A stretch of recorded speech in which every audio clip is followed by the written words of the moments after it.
This is the 91st minute. A late equalizer saw 10-man Fulham claim a 2-2 draw at the Emirates Stadium.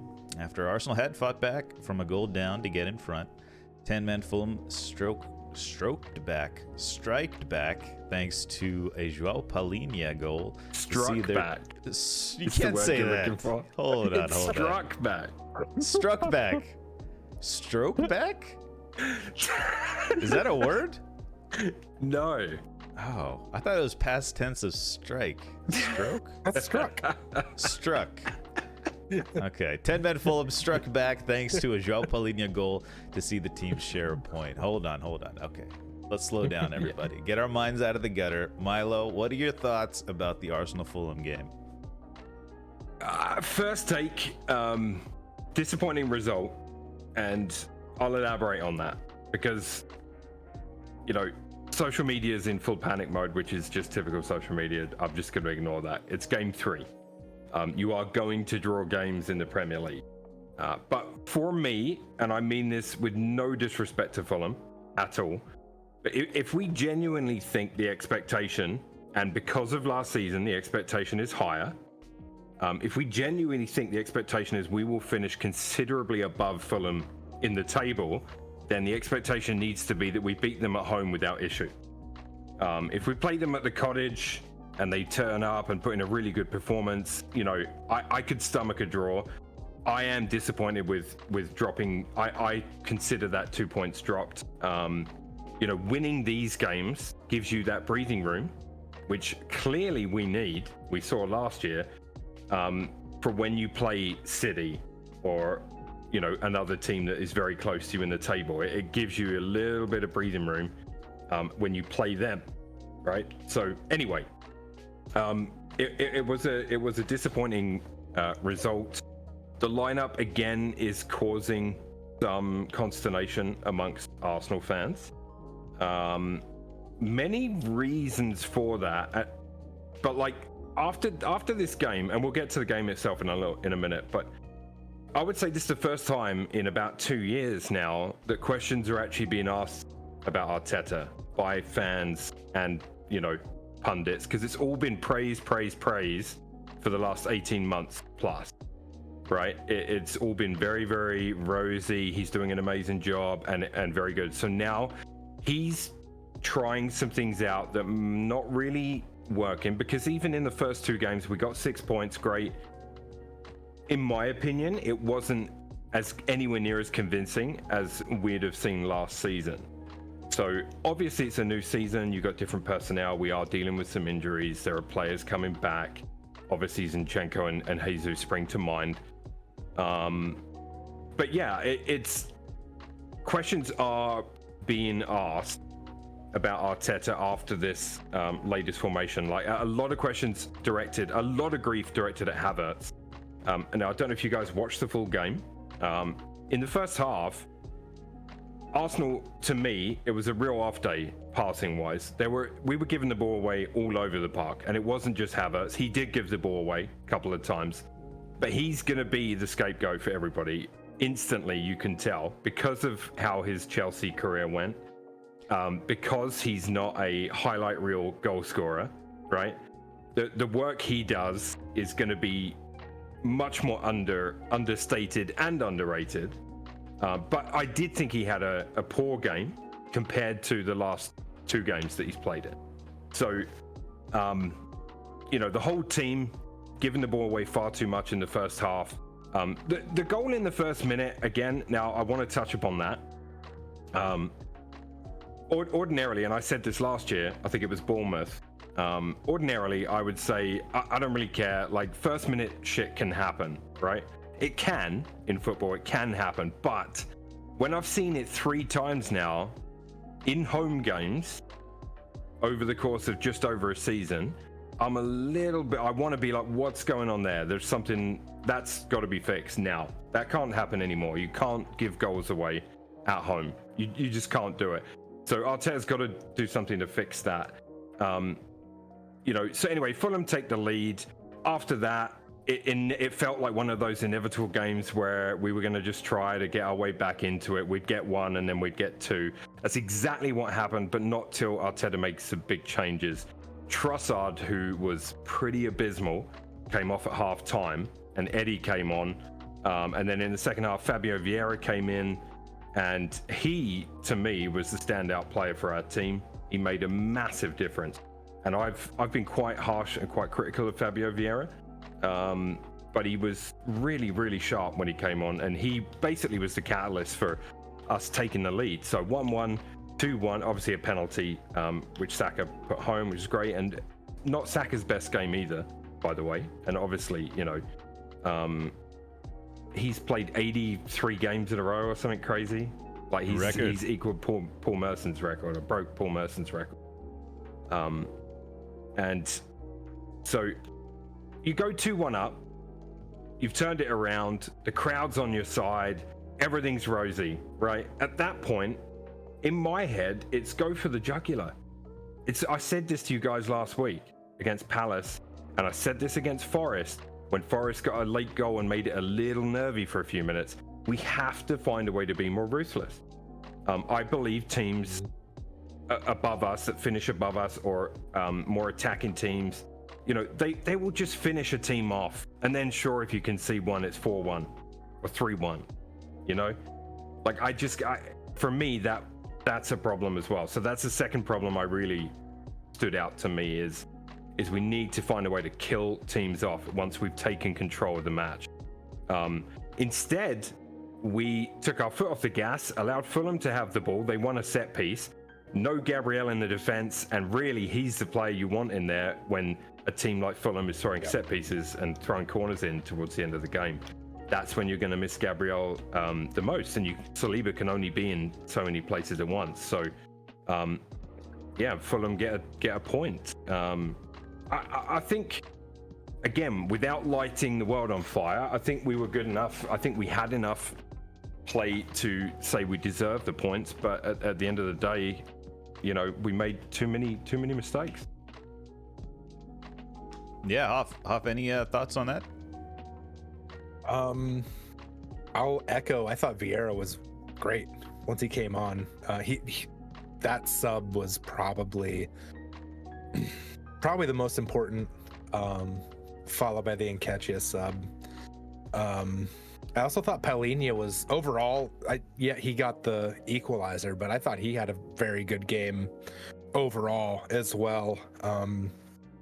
Lots of good D-mid performances this weekend. But yeah, Paulinha stood out to me for Fulham, and Leno made a nice save right at the end. Yeah, he had a good game.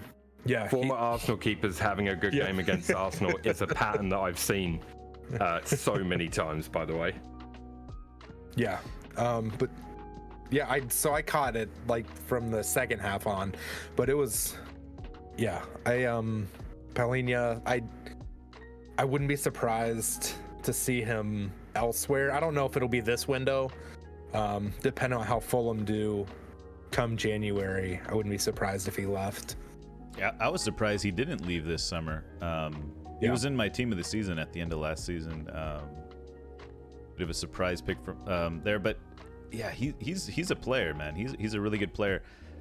Did you feel Ramsdale was at all at fault for the goal, Milo, for the Saka back pass? No more than anyone else. I mean, I don't think he appreciated, the way it was played to him. I mean, I just think the whole team needs to be held accountable for something in the first minute like that.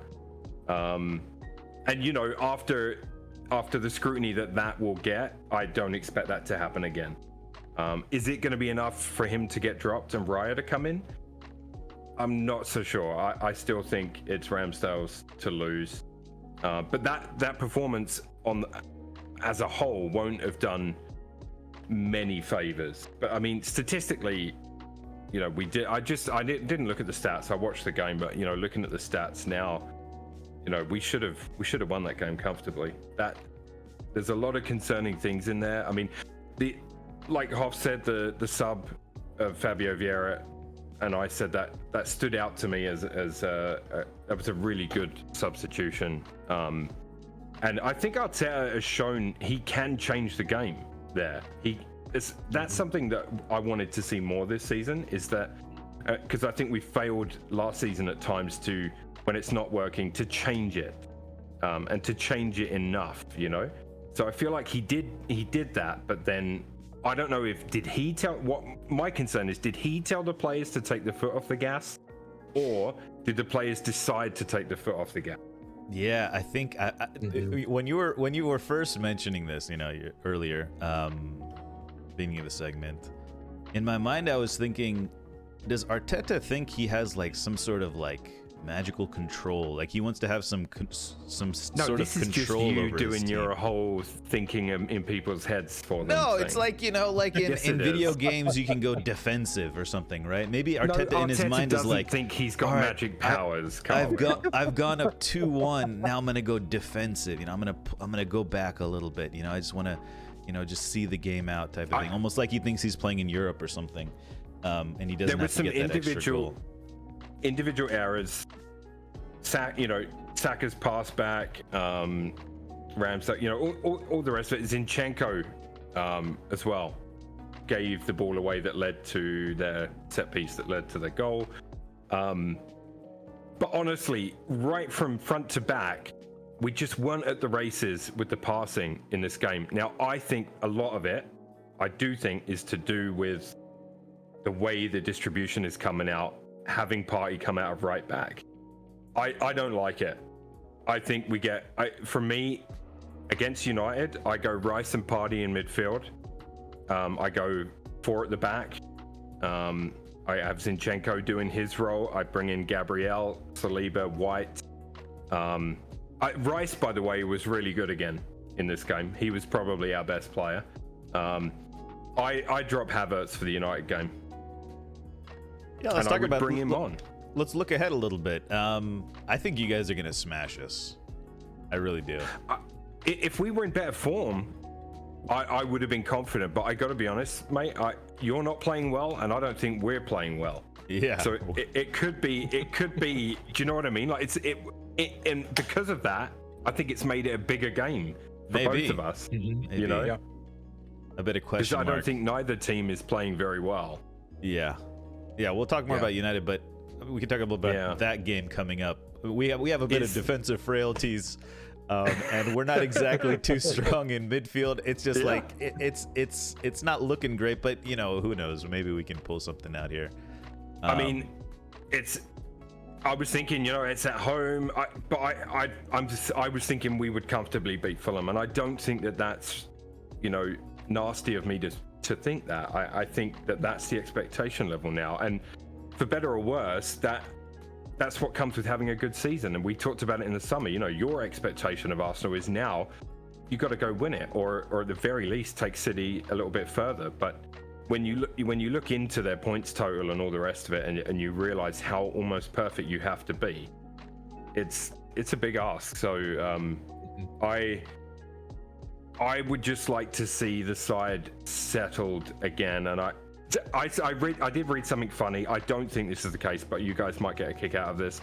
I was reading somebody say the reason he's playing Partey at right back is because he's going to be going to the African Cup of Nations, right? So they don't want him in the midfield, because then when they pull him out the midfield, it will just be a mega difference. And I'm like, no. Like, that can't be true, because you play your strongest 11. I think, surely. Yeah. I think he's just trying to. I think he's trying to do some pep stuff with Partey. He's trying to.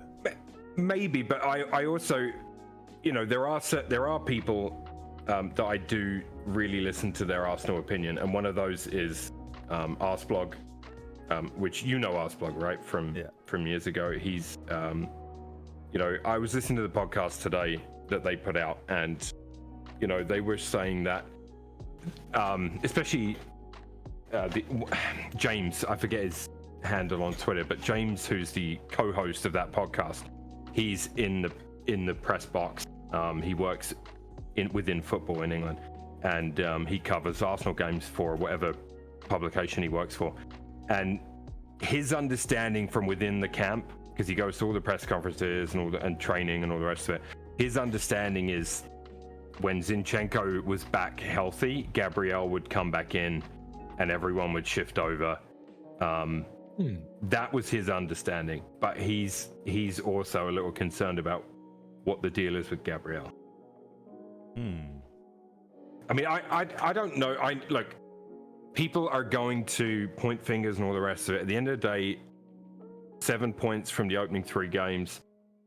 Should it have been 9? It was kind of a favorable start to the season, I think, fixture-wise. Probably, but you know what? It's game 3. There's a lot of football to play and plenty of time to fix it.